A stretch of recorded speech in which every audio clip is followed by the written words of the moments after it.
Ruto has announced a major boost for dairy farmers starting next week. A nationwide livestock vaccination exercise will begin, aimed at protecting dairy cows from diseases that reduce milk production. In addition, the president revealed that the price of sexed semen for dairy cows has been reduced from 4,000 Kenyan shillings to just 1,000. Farmers say the government's support has renewed their confidence, motivating many to expand production and invest in better livestock management.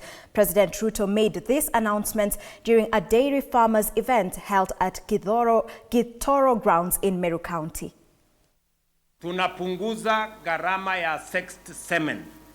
Hiyo munanunua shilingi 4,000. Tunapunguza mpaka shilingi 1,000. 1,000. Tunaelewana? Shilingi ngapi? 1,000. Sasa wewe bwana Kitonga,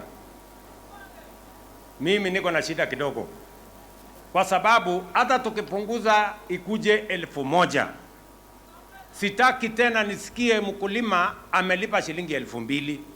Hapana, hapana. Hata kama utaongeza pesa ya sijui nani hapo, isipite shilingi 1,400. Na unaweza kuongeza 400, 300 ama 400. Isipite hapo. Ama mnasemaje wakulima? Umeanza nasi katika mwanzo wa safari wa kuhakikisha chakula ya mifugo imeenda chini, twende na wewe mpaka mwisho, to the third phase ambayo itakuwa wakulima wamesaidia. And away from that,